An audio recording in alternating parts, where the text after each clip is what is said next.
Hello, everyone, and welcome to another episode of Snarky with Mike Feeney.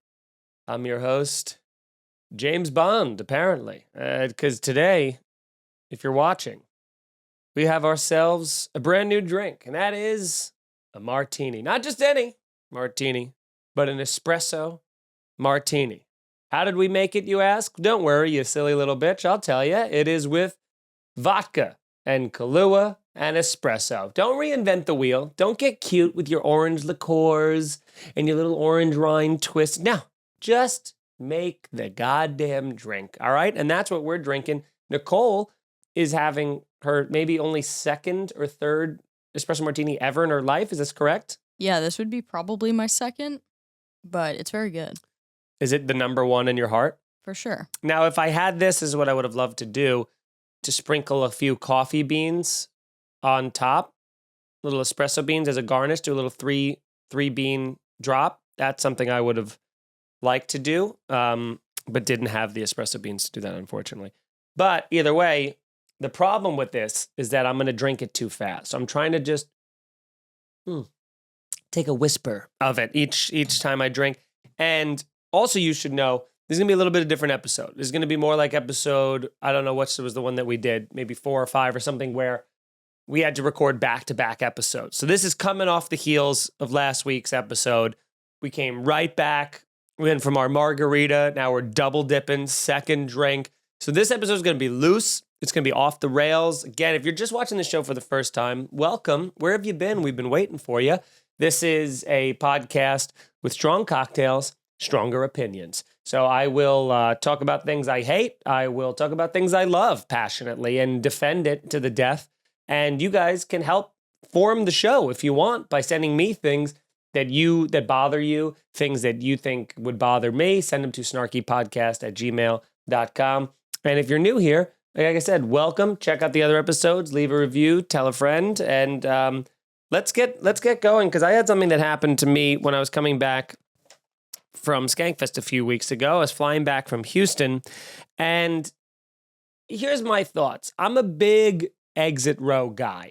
I'd love to be in the exit row, but in an actual emergency, they come over before the flight and they make you verbally consent to, in case of an emergency, to like helping and opening up the door and all that other stuff. And, just full transparency, in an actual emergency, I got to be honest, I'm probably not helping anybody. I would like to think that I will be. I'm not going to set my mind that I'm not going to help anyone. But chances are, if I'm in a life or death situation, it's going to be, let me get out of this plane to safety, and then I can help others. I can help others by going to get help. I'm kind of like George Costanza in the episode of Seinfeld where there's a fire and he barrels into the women and children, throwing them out of the way to get out of the door first so that he can lead them to help. So that's kind of how I feel about the emergency exit row. And every time they ask me, I can tell that the woman knows that I'm not going to help. She's like, can you say it? And I'm like, yes. And what is she going to do? Once I've consented, she can't be like, I call bullshit on that. You got to get out of here. You got to get out of the row.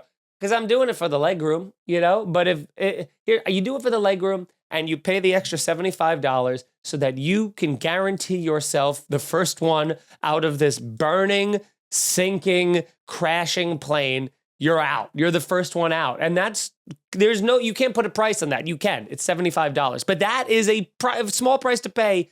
Imagine if you're in 28C and you got to just climb over the mountains of. You think anybody is gonna in the exit row is gonna be like, wait, where's 29C? Where's 28? Where is everyone accounted for? No, they're gonna rip that door open, jump on the flotation device, and swim far away before you even get in. Nicole, do you sit in the emergency exit row, or are you too short of a person where they're like, you're not capable? I don't think that really matters, but I don't like sitting there because I don't like the responsibility.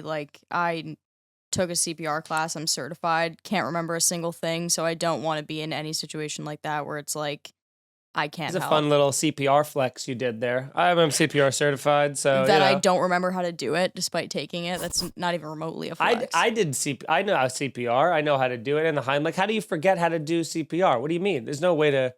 forget it. My mind's a blank. I don't know. I just If don't I started, want. if I die, if I was falling, if I like was gone. My thing is, I don't know when to do CPR on Right. people. I know when to do the Heimlich, but like if I just saw someone passed out, like what? When do I give them CPR? Under what circ do I have to watch them have a heart attack? Is it like I can't breathe? Like, what do you do where you're like, this person needs CPR? I have no idea, but also the same thing with the Heimlich. That is where my height comes into play because you have to be at like a certain angle or whatever, right? So if you hypothetically choked on an espresso bean right now, like I wouldn't be able to do anything about it. Yeah, that would suck to watch you do nothing as I died. That would be very unfortunate. I could just see you being like, man, this is going to take you a while, huh? You know, like I could see you be like going back on your phone, kind of just scrolling for a little bit, occasionally checking in with me as I turn blue on the ground, being like, yeah, I mean, it's been 7 minutes. You'd think that he'd be out cold by now, and yet he's still clawing at my jeans for help. So, but I feel like you could just do like a thing where you could like jump on my stomach and just make the espresso bean come flying out or something, you know? I guess. I mean, I can't really argue that logic. There you go. It's sound. My logic's sound. If nothing else, folks, you hear it first. My logic is sound. Speaking of logic, there's something illogical I would like to address with everybody in the consumer world. And this is to everybody who creates irons, steamers, any sort of thing where you need to fill. And I have right here in my possession a perfect example. This is my iron, and Black & Decker's not paying me for this, so don't worry about it. Now, if you'll notice on this iron here, it has a line where you can't put more water in it. It says max. It's the max fill line, right? And my problem is that it is never at the top of the reservoir. You are making the iron. You're making the reservoir. You know how much water it can hold. Why is the max fill line not the maximum, the top that you could fill it? Why is there an extra space that is empty that you're making me have to measure? I have to do science experiments. I left my beaker in fucking 8th grade chemistry. I don't have the capacity to pour it out and pour it out. That's not enough. That's too much. What happens if it's too much? Does it explode in my face? Why wouldn't you just make the reservoir be the size? It's as if they ordered the reservoirs and were like, shit, it's not the right size. Let's just take 3 inches off the top and make people figure it out and tell them, I guess, to go fuck themselves. Like, what am I supposed to do? I've never got it right once. I've never been happy about it. And every single one that I go to is always, the line is never at the top. They do it on purpose, and I hate it. Nicole, do you know why? And do you agree with this frustration? I have no idea why they do that. I've never really thought about it. I could see why it might make sense in something that's using pressure, like an Instant Pot, but in something that just has water, I don't know why it matters. Yeah, just pull it all the way to the top. And now I feel like I'm talking exclusively here to mostly women, because a lot of men, if you look around in this day and age, a lot of wrinkled t-shirts floating around this world, you know, especially in New York City.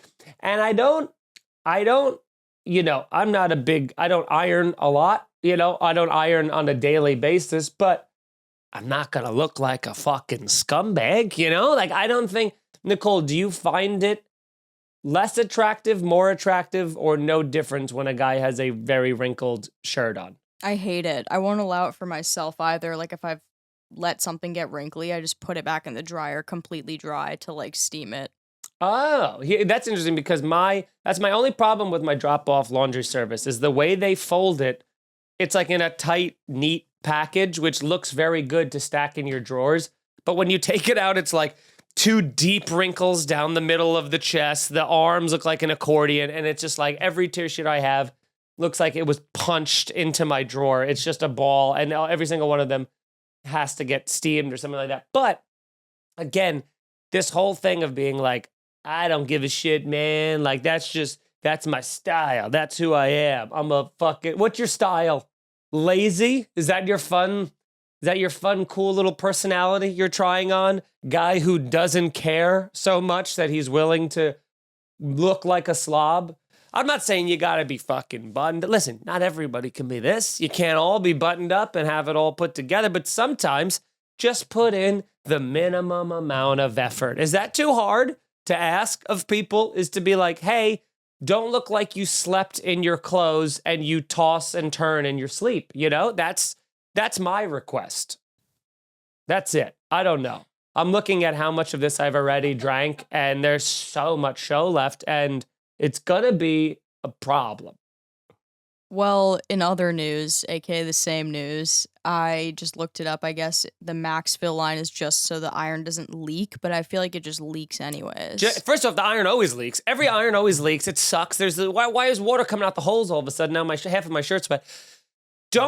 I thought there would be so much of a better reason why there was a max fill line. I thought they'd be like, well, it has to have a certain amount so that the steam could, heat up. If it's not even that, if it's just so that water doesn't leak out, fix your goddamn max fill reservoirs. There is not a person on the planet doing a podcast right now that will spend as much time and energy on the max fill lines of irons and steamers as this guy right here, and that's why it's not getting a lot of views yet. But I will do this to the day I die. I will go viral if I have to, and then put all my eggs into the max fill line basket. I am pissed about it. I will not relent on this, and it is a crusade I will take on and hope that you will join me in my quest. That is all. Thank you. Now, there are other quests that you go, I feel bad for. Like people that have learned a trade only for it to be replaced by technology and or cultural evolution, right? So that's nothing new, right? Think about film projectionists, for instance, right? That was a great, steady job for 50-something years. It's like, I'm the guy. I'm the projectionist guy. I'm the one that switches the reels of film halfway into the episode. There was an art to that. And I was, maybe there had to be somebody who was the best at it, or it was some like little film projectionist prodigy that spent all of his time and energy. People probably like learned how to do that very well at hundreds and hundreds of hours of I was going to say tutoring and studying, and I went studying, which I'll remind you is nothing. But, it's and then all of a sudden, bam, technology comes. We don't need it anymore. That job wiped off the face of the planet. And not even a thing about jobs, but I think about culturally, right? What was a big thing there's that new Ben Affleck movie and Matt Damon that came out, and they're knights and they joust and they fight and they duel or whatever the hell. Jousters. At one point, there was a guy who was the greatest jouster in the world. And that was probably such a source of pride. That would be the equivalent of being like the greatest NBA player. Like they were the LeBron James of jousting. And he thought he would be remembered forever because he's a superstar athlete, undefeated. He was probably probably had some cool badass name like, Broughton the Jouster or something like that, and they were like, is that a type of sausage? And you're like, I don't know, but it sounds like you don't piss him off because he's going to joust you to death. And I am just impressed with that, but I feel bad that we don't remember. I mean, I've never been able to, I couldn't name a knight, let alone one sort of jouster or gladiator or any sort of barbaric type of old school fighting thing. But these poor people, you think back then, that was their whole life. They must have thought like, I'm doing something good. I'm going down in history as the greatest jouster, the greatest fighter to ever live. And we don't even do jousting anymore. And now it's gone. Don't you feel bad for them, Nicole? A little bit. This is something that has never really crossed my mind, but it's wasted talent, I mean, or I shouldn't even say wasted talent. It's wasted, I guess it stopped being remembered with time, which is unfortunate because everybody, for the most part, whether you're in the entertainment industry or an athlete or whatever, or musician, you want to have a legacy, right? Like that's why people who are accountants or have like normal day jobs, who have no aspirations of being, a celebrity of any kind or like that, you have kids, because that becomes your legacy, is that you're the lineage and stuff. But everybody wants to have a life that has made some sort of impact and that hopefully will be remembered, I'm sick of these people who go, oh, not me, baby. We're all just matches in the wind, We just light it and flame on and flame off. And then who cares where this ride takes us? I'm not here for a long time. I'm just here for a good time. And you're like, I know that you have night terrors. I know that you think about your mortality more than any single one of us. How about that? How about you go ahead and stop pretending like you're not terrified of death, okay? And I don't really think about mortality a lot. I'm not to say that I'm not worried about death. I just think that I have a long, family lives quite a while. But I'm either going to die quickly and tragically, which would be almost preferable, or old. And the old one, that's where you start to be like, I don't care about being an old guy. I kind of like the idea of being an old guy. It sounds very fun. If people are like, oh, you don't want to be 90. Everything hurts your back. It's like you can't do anything. It's like, here's the great thing about being 90. You don't gotta do anything, You're a 90. You sit there. You wake up at 4 a.m. because that's when you wake up. You have Raisin Bran. You have a coffee. You try to watch the news, but you can't really see it. You fall asleep in your rocking chair. You wake up. You have a cocktail. You get drunk. You take another nap. You wake up. You get fed food. Then you go to bed. And you do that for the rest. You live the life of a cat, you don't even, you can shit wherever you want. Someone will take care of you. At that point, that's all you got to worry about in your life. Don't worry about your mortality. Worry about either having kids that'll take care of you or making enough money to pay somebody to take care of you if you're not going to have kids. And that's kind of the best way to do it, I think. Being old sounds like it rocks. Do you want to be old, Nicole? Oh my God, I must just knock this over. That made me, and I'm sure you saw this on camera, that sent a shockwave of adrenaline and fear through my body that went down and went to my fingertips. And when it got to my fingertips, it felt like somebody whipping a towel at the end of my finger. It was like shocks at the end of him. Nicole, your thoughts? I couldn't really be present with you in that moment because I'm behind like 5 computers and we can't make eye contact for the entire episode. Oh, I meant about the old thing. Yeah, I just wanted to offer that up. Anyways, I don't know. I wouldn't love to be shitting all over the place, as mentioned. But It's not that you have to, but it's an option, which is nice. It's not an option now. If it is, they'd throw you in a fucking padded cell. Yeah, I feel like old people can kind of just like say absurd shit and no one bats an eye and they're just like, that's grandma. Like you know how she is. You can be so picky. No, I don't want pork chops. I want just mashed potatoes and gravy. Grandpa, that's not enough of a food. I didn't live for 90 years and wipe your ass when you were a kid to not have mashed potatoes when I want. You can put up absurd fights and it's so fun. And you can impart like just so much wisdom to the youth. And it doesn't have to be good wisdom. It could be like, here's how to fucking cheat on your taxes. Like, it's just, you just want to share. That's what I'm going to do. I'm going to be the first person to write a book at 90. And that's something I just thought of that for sure a bunch of people haven't done in the past. So don't look it up. But I think I'm going to write a book at 90 and just say, here's how I've lived a life of scamming.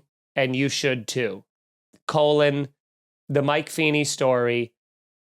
Thanks for buying the book, even though books are probably not a thing anymore because it's 60 years past when books are popular.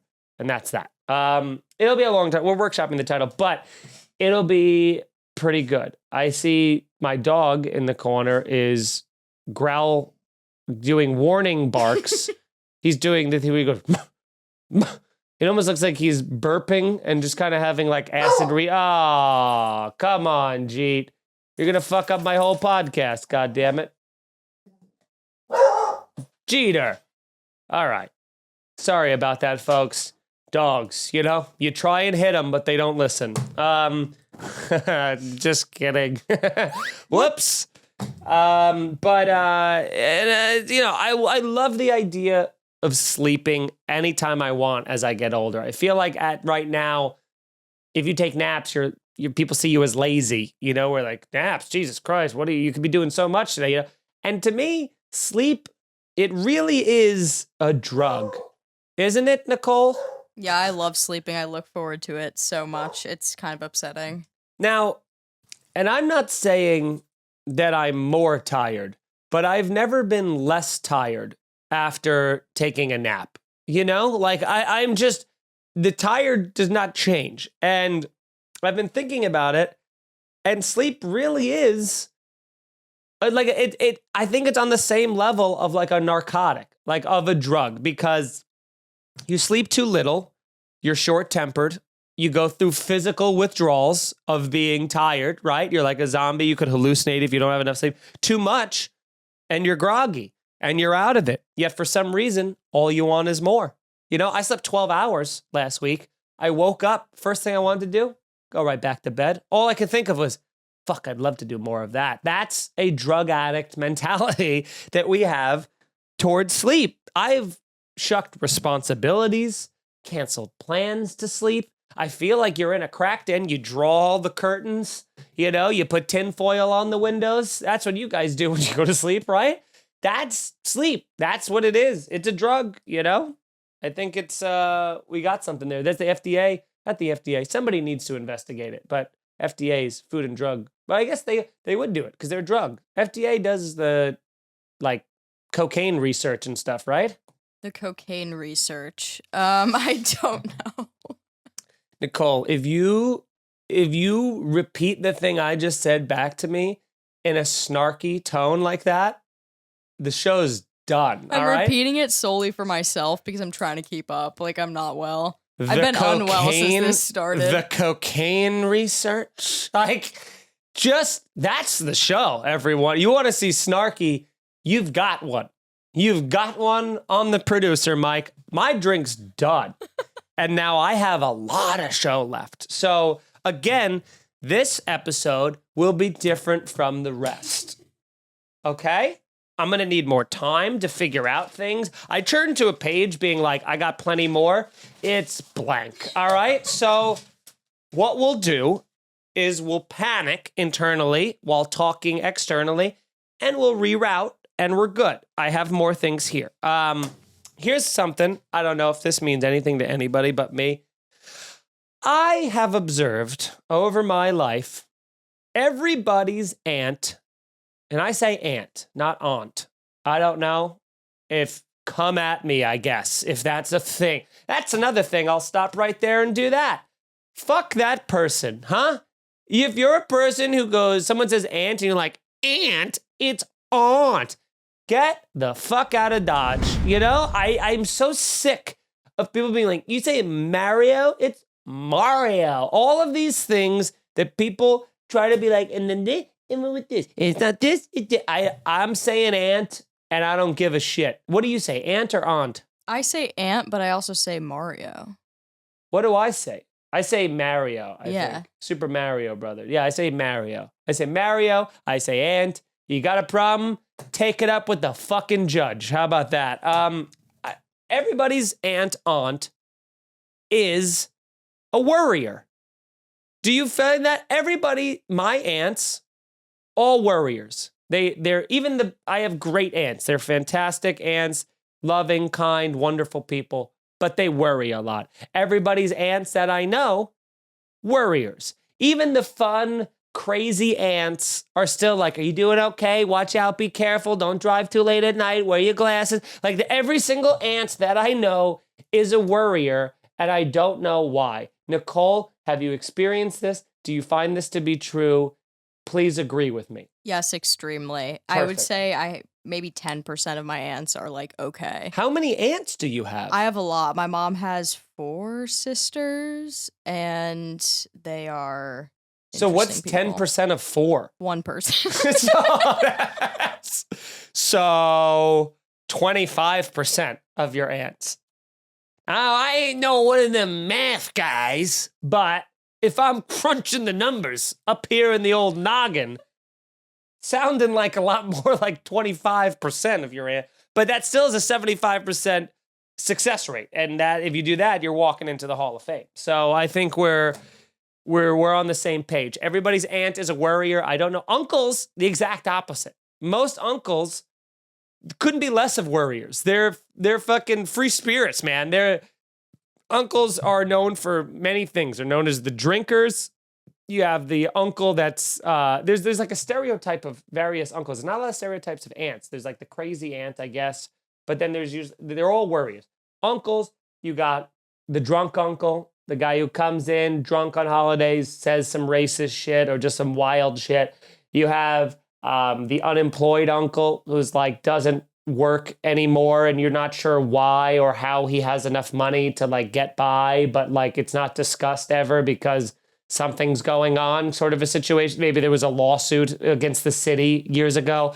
And then you also you have the diddling uncle. You always have the molestation uncle. They're known for that for some reason.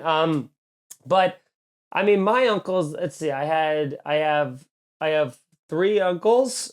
One is a musician, laid back, drinker, good guy, partier, funny. The other uncle, high school principal, stern, but very kind and fair, very fair. He's very fair. I will say that. He's not going to put up with any bullshit because he's a principal. I wouldn't want to have been raised by him, but happy to be a nephew.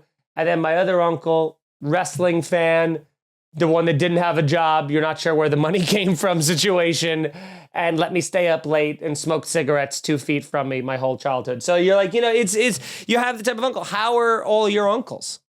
Yeah, it's the same. They're all very chill because they're all married into the family. Since there's so many sisters, all my uncles are very quiet. Like they all stand in the corner together. They're all really funny, but they're like, I'm just gonna let this happen and like watch from afar. But that being said, they're almost too chill because one of them like pranks people all the time and like maced his children as a joke. Like thought it was funny. Maced? Yes. How old were his children? Elementary school, pretty young, too young to get maced by their father, but too young to get maced. Yeah, I mean, just a tad too young to get maced. I need every absolute detail of that story right now, Nicole. Go. I don't really have many is the sad part. Like, I think they were maybe just like, being kids doing their thing. And then Please tell me it was threw mace in the car or something. Please, for your uncle's sake, make it like an accident. You know what I mean? I can't. You can't? I truly can't. There's no way to defend it. Just being like, kids, I got this mace. You better watch out. Oh, no. And then it sprays near them or something like that.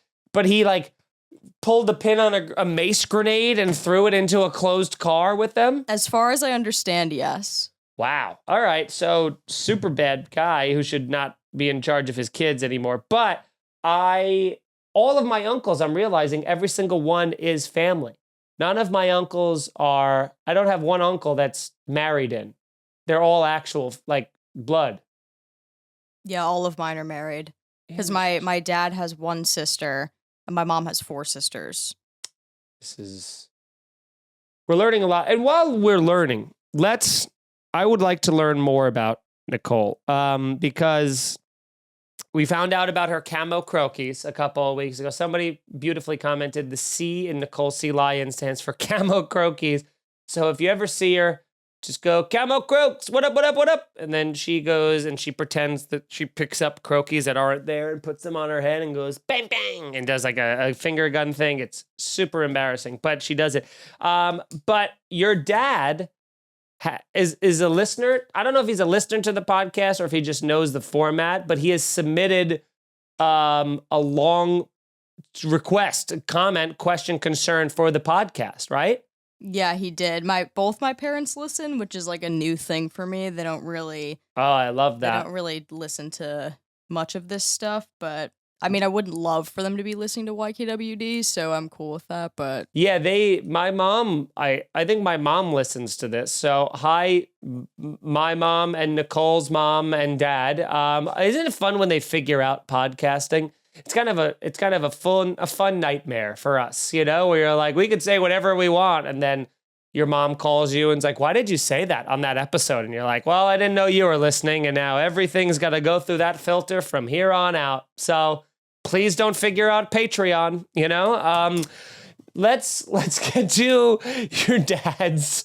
Let's get to your dad's text. Can you just read your dad's text in full if you have it? Yeah, let me pull it up. Pull it on up, because Nicole's dad, and also thanks to Nicole's dad and mom for being on here. Tell them, have they left a 5-star review yet? I don't know if they know that much about Son of a podcasting, but when I go home for Thanksgiving, best believe I will leave that. Do you need help? Okay. What's I'll get it. You pull up the text. I've got it. Pull it. Go for it. Okay. Ask Feeney how long he'll wait in a line to eat at a restaurant. In parentheses, not a special occasion. You know I won't wait, as I don't think any restaurant is, all caps, that good. I think Mom would wait forever if it was a place she really liked. I'd be willing to wait about 20 minutes just to avoid having to drive someplace else. Mm-hmm.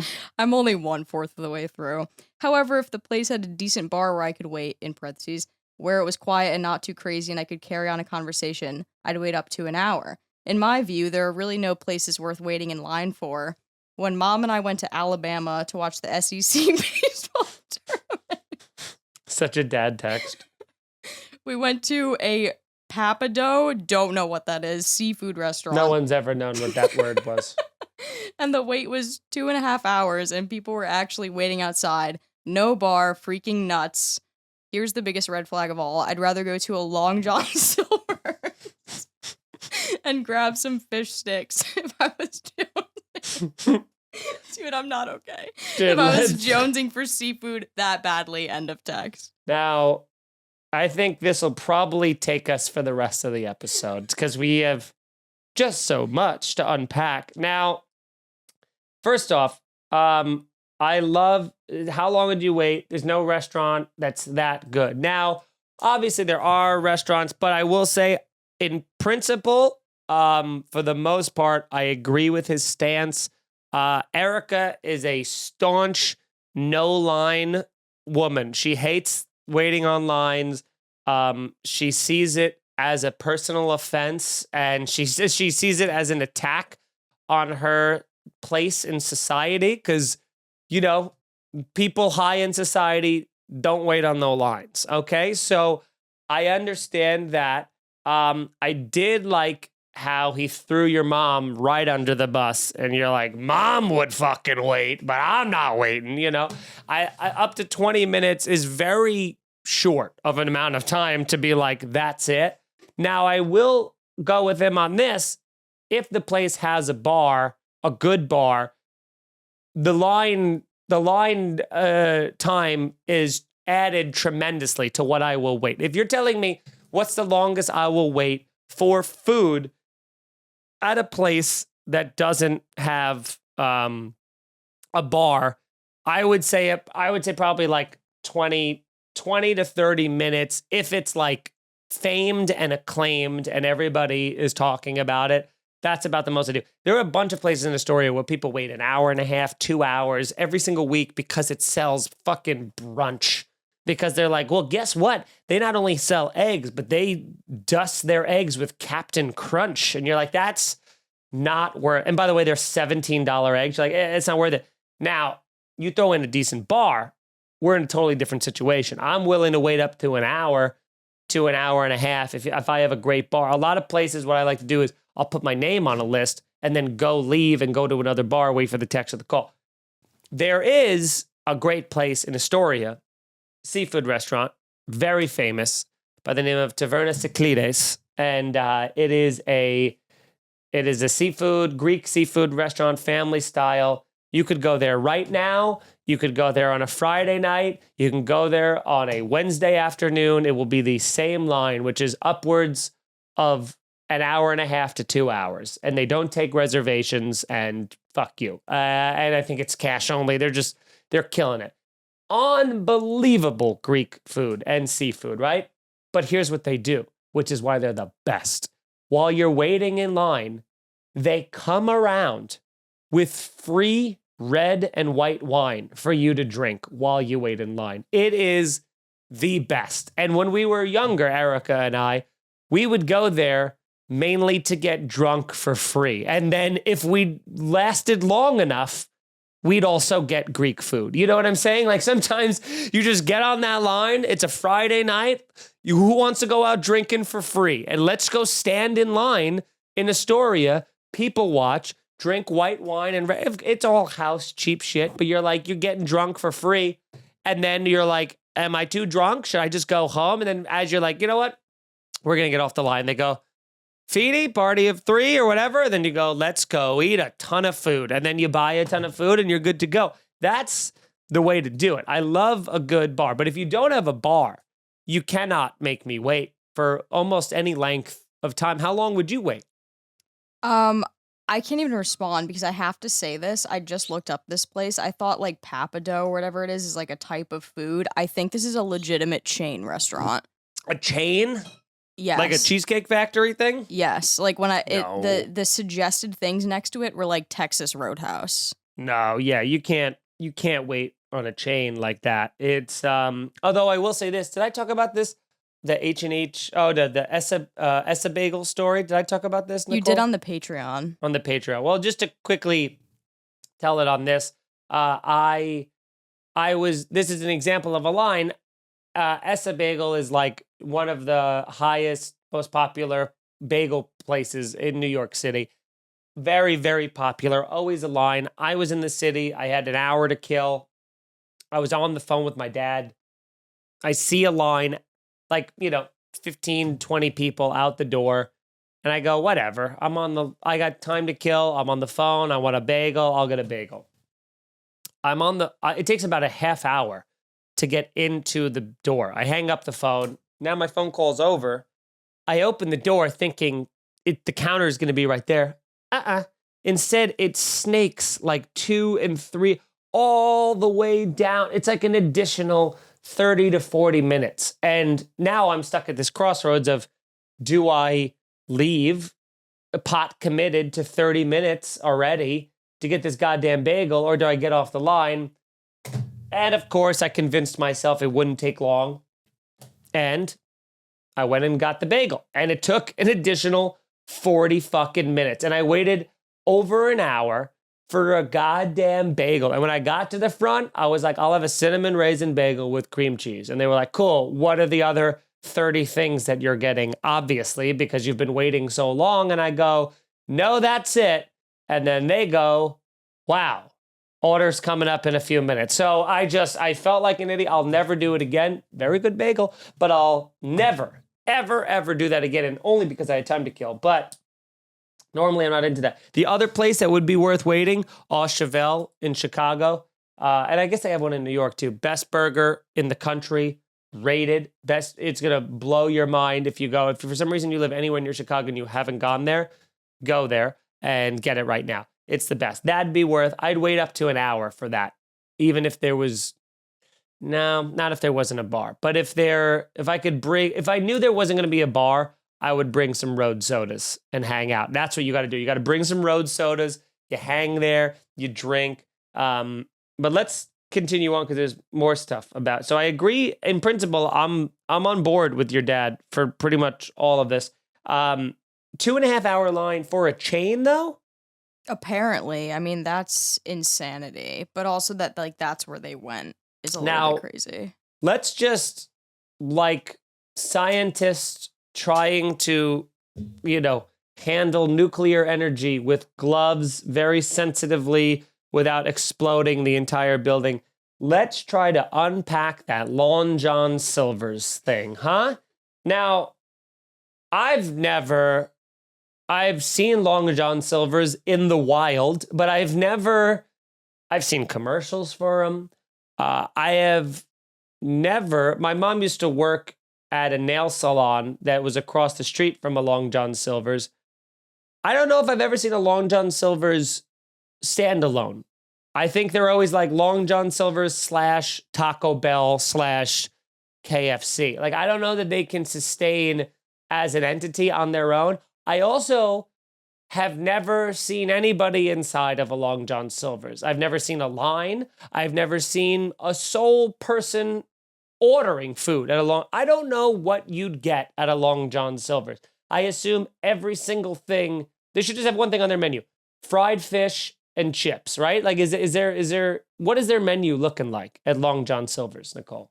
I've only been once as a kid. The one in my hometown was connected to an A&W. Of course, see? They always are, they can't sustain. They don't have the pull to have their own thing. You know the kind of person you have to be like, I'm in the mood for fish, but I want it in 90 seconds. Do you know the type of person that needs their fish and they need it now and they don't care if it's been frozen and microwaved? Like, it's a very specific, but I'll tell you this, it's never anybody in shape going to a Long John Silver's. I've never seen an Adonis walk into a Long John Silver's, go, give me the haddock, and then they have a good time. That said, I would like to find, can you look up if there's a Long John Silver's in New York City, or what's the closest Long John Silver's to where we currently are at this moment, Nicole? Because if there's one within 10 miles, we're going. And the only thing I ordered as a kid was Hush Puppies, so you might be excited about that. Hush Puppies? You know my feelings on Hush Puppies. I love me some Hush Puppies because they're just deep fried bread, I think. I don't know. I can't even explain what Hush Puppies are, but they're so goddamn good. How far away are we? The closest one is in Jersey. How many miles? It is, let's find this out. I'm doing a drum roll. Oh no. Well, folks, I am also excited for the answer as you. And I bet if I talk for another 2 to 4 seconds, Nicole will have the answer for us. Wait, what is the mileage threshold of you willing to go? I said 10 miles. Oh, well, it's 72.4, so. 72 miles away. They can't even be within the close proximity of New York City. They have to, 72 miles is, you can get to 3 different states from here, all right? That is wild. 72 miles is the closest. There's one in Long Island, unless that one is gone. That's probably 60 miles. I'm not seeing one there. Maybe it went out of bit. Maybe the fucking KFC/Taco Bell closed and they had no choice. Yeah, I mean, the next time I see a Long John Silver's, it's like an Arby's, which I talked about a couple weeks ago. It's like seeing a unicorn in the wild. You're never gonna find it, but if you do, I bet your dad's a big Long John Silver's guy, huh? Well, not really, but I will add this concerning message that he sent to me afterwards. He was asking if you ended up talking about this and if you got some mileage out of it. And I'm like, we're going to talk about it. Don't worry. And he said, I love that, by the way. Can we stop right there for a second? I love did it make it to air? The slightly self-conscious, but also like, this is pretty good. Like, don't sleep on the gold kind of a topic, And it is, but not for the reasons I feel like he thinks, Probably not. But I said, yeah, I don't know if we're going to talk about the wait times or the fact that you said you'd eat at Long John Silver's. And he said, hey, if you're lucky, you'd get the one with the A&W attached and get a root beer float with your fish sticks. Now, I mean, first, gross, but I will say A&W, if you're going to get a root beer from anywhere, I mean, they're the root beer connoisseurs. I understand making a root beer for. Also, I'll say, I've never been to an A&W. I didn't know until I was 23 that A&W was anything more than root beer. I didn't know that they had a restaurant in which they served stuff. What kind of food do they serve? I'm looking up the menu, but I only remember like hot dogs. Like there's got to be more stuff. Right? Imagine if it's just root beer and hot dogs. They should be a cart on the corner of 6th Avenue. They should not be an established franchise if that's the case. Did you ever have Pudgies near you? Pizza? No, what it's a chicken plate. It was like a KFC, but I guess it was like more of a Long Island chain. It was called Pudgies, which is also like, so everybody who ate there was pudgy, and like that was a thing that my family, we would get Pudgy's chicken. It's just as like it was fine. I think they all went out of business. That's so funny because I had a Pudgy's near me growing up, which I also think is a chain, but it's Pudgy's Pizza. Oh, look at that. Pudgy's is a weirdly good name because it sounds like you're fat shaming, but it also is like, we know what we are. So it's kind of self-aware. It's kind of cute in a way. Yeah. Oh, you little pudgies, so that's pretty cool. You know what else is cool? Leaving a 5-star review. Thank you to everybody who has continued to. That helps the algorithm. Go to iTunes, go on your iPhone, leave a 5-star review. Tell a couple friends about the podcast. I know you're listening to this podcast, maybe on your commute to work, maybe you're at work, maybe you're remote working, and then that's fine. But I would recommend watching it on YouTube because there's a visual component. I mean, hello, look at this. Pretty fun to look at. I'm making faces. I'm doing eyebrow things. I'm almost knocking over my glass. You get to see the drink. You get to wish you were drinking too. Maybe you drink along with me. You got Nicole putting up killer graphics like this right here, which I assume will just say killer graphics, but like in flames, And like word art. Yeah, see, it really adds to the show. And I had a buddy yesterday say that he really enjoys Snarky, but he was like, then I started watching on YouTube, and it's a whole nother level of enjoying the show. So that feels good to hear. So again, go to YouTube, youtube.com/Mike Feeney Comedy. You can you can watch my album, Rage Against the Routine, for free while you're there, or you can watch all 9 episodes of Snarky. Like I said, leave a comment, give it a little thumbs up. Things that don't cost you a dime would be great. It helps us out and, makes all of Nicole's efforts not be in vain, so that would be great. I'm pretty happy with the product we're putting out. What do you think, Nicole? I love it. I'm having so much fun. We're having a good time, and, maybe that's because we're getting drunk and doing it, but we're having a good time. So, again, do all that. Come out to see me live. You can go to MikeFeeneyComedy.com for tickets. I will be, very important, because you're listening to this on November 30th. Next weekend, I will be at Laughs in Seattle. Comedy Club, come out. It's going to be great. It's my birthday weekend if you need more incentive. It's my birthday on Friday. I got 2 shows. It's going to be so much fun. Come out there. Tell your friends in Seattle, or if you live nearby. I haven't been to Seattle since 2017 or something. So I'm very excited to go back. I had a good time with that club last time. I want to move some tickets. So Seattle, come the 10th and 11th. Also, if you're in the tri-state or closer area, I will be doing New Year's Eve at Mohegan Sun Comics Roadhouse. I will be there December 30th, 31st, and the 1st, which is Saturday, January 1. So it'll be great. I mean, I'm not doing a show that goes into midnight. There's an 8 p.m. show on the 31st. It's great. It's over by 9:30. You can still go around the casino, have fun for the actual countdown. You don't need to be at a comedy show where a comedian is trying to fucking time his set with the countdown of the clock, and then it ends up being this nightmare that has to go back into material. They are doing a drag show at 10 p.m. afterwards, so that'll be very fun. The drag show is spectacular and probably will, unfortunately, sell significantly more tickets than I will, but it's a great show. I've seen it, and it's fantastic, and they're the ones that are going to count you down. So come for me, stay for the drag show, or vice versa, whatever you got to do. I'll be there the 30th, 31st, and 1st. Also in January, I will be at Laughs, Boston, January 20th. First time I'm ever performing in Boston. Tickets are on sale now. Grab them, get them, tell friends. I've never done comedy in Boston in my entire career, and I hate Boston because I am a New York sports fan, but I secretly love that city. I love how cute it is and small, and you guys think it's like a big city. It's adorable. But I love the people there because they very much remind me of New York, Long Island, and Jersey crowds, which is just kind of like salt of the earth. I'm going to drink. I'm going to have a good time. I don't owe you a fucking thing. Just because I bought a ticket, you better goddamn make me laugh. I love that. Love the adversarial approach, not like the Midwest where they're just nice. I like to have to earn it. So, come out to that show, and I got more dates coming to MikeFeeneyComedy.com. But please make sure you buy tickets. We'll have a good time. We'll all party it up. Nicole, where can people find you? My Instagram's Nicole C. Lyons. That's all. That's all. And outside of that, I don't think I have anything else to plug besides Here's the Scenario, my other podcast that comes out on Wednesdays. I do that with Mike Cannon, Brennan Sagala. We talk about hypotheticals, what ifs, situational stuff. It's just a fun little comedy obstacle course that you guys help create. So you guys can listen to that for free every single Wednesday. We also have a Patreon where we do 3 episodes a week exclusively on Patreon.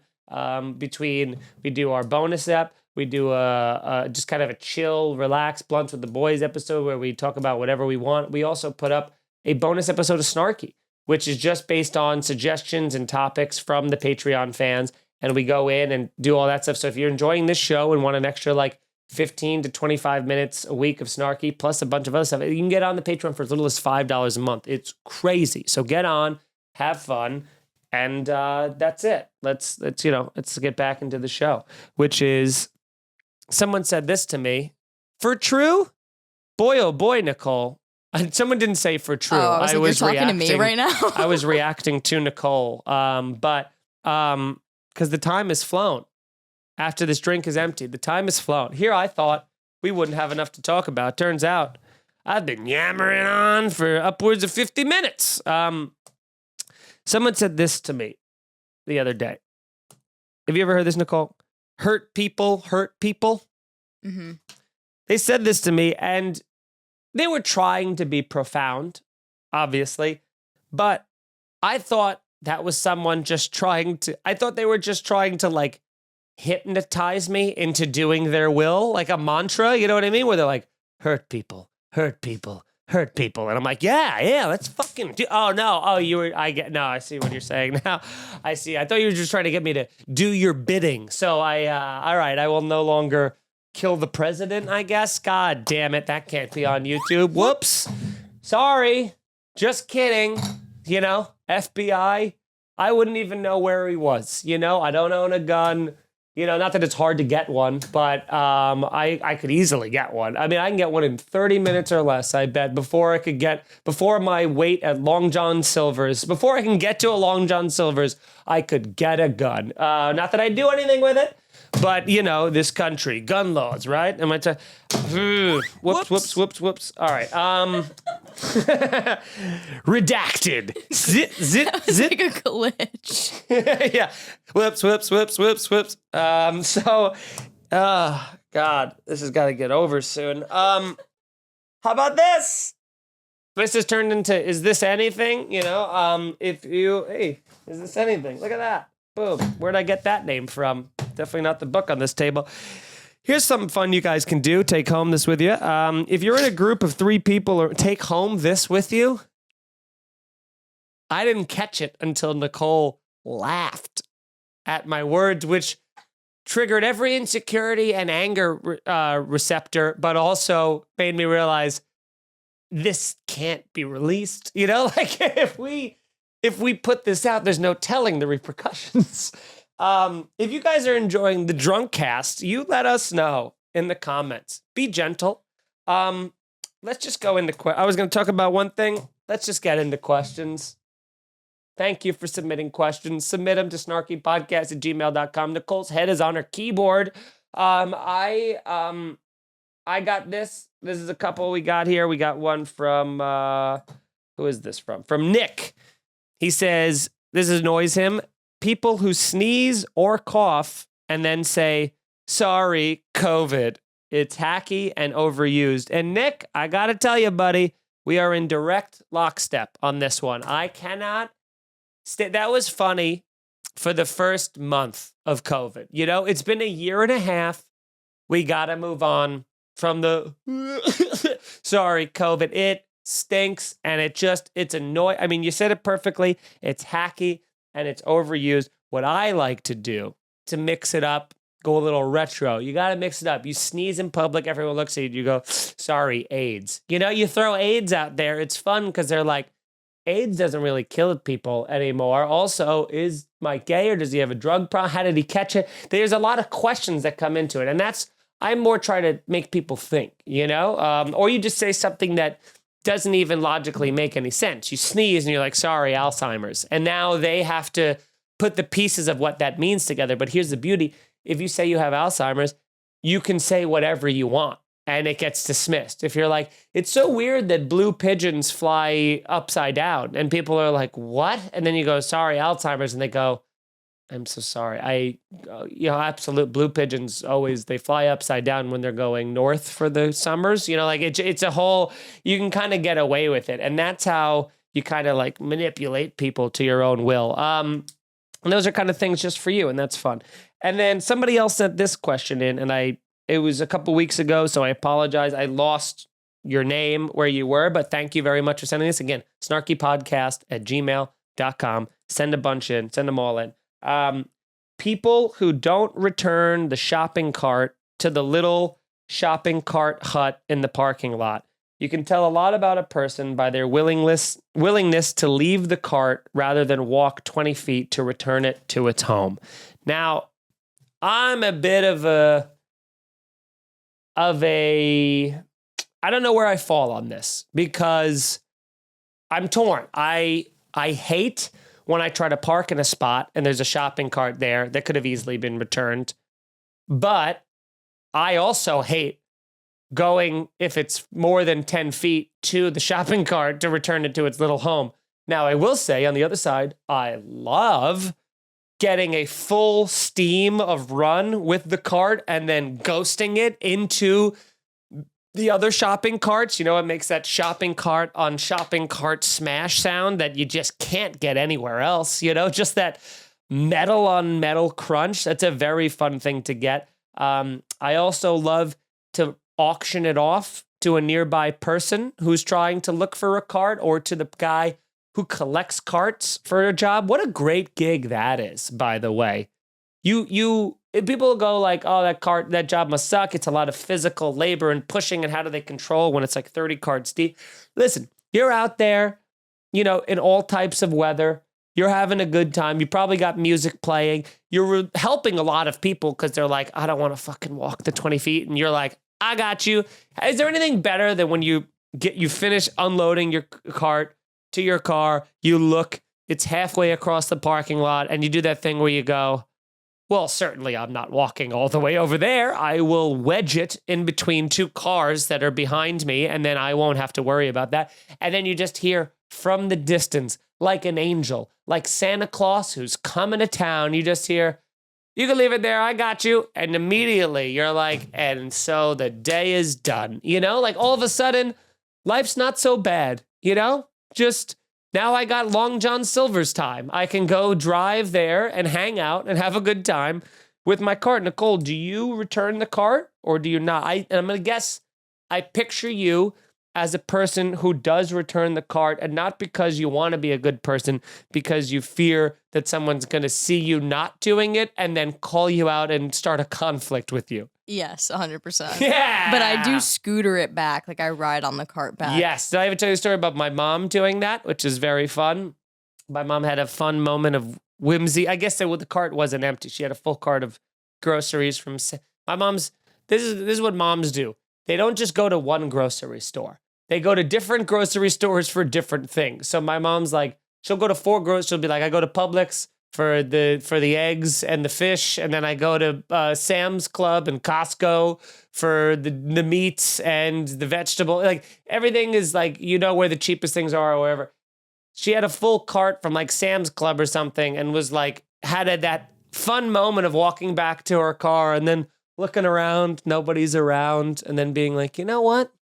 I'm going to feel young. And then did the running and then stood on the back of it to try to ride it. And it just flipped. It just went upside down, crashed all over the parking lot. People came running to her aid. But she was okay. I mean, the ego took more of a bruise than the physical body, but just that fun. What a fun thing life is, you know? Life just goes, as you get older, they're like, what are you trying to be young for a sec? Fuck you. How about this? How about a bruise on your hip for the next 3 to 4 months? How's that feeling for you? And that's what she did. But I think I'll do that forever. I'm always going to be a ride the cart kind of a guy. Okay. That's it, everybody. That's the show. There's still stuff we didn't get to, which is great. I love it. It's so fun. We'll be back in a couple weeks. I'll tell you this right now. I guarantee I'm coming back. I'm going to a wedding in the Caribbean, and I guarantee by next week's episode, I will probably be very red. I think I am going to get sunburn. And I'm going to try not to, but I have a feeling like next week, if you notice my head right here is bright red, and then there's the white line.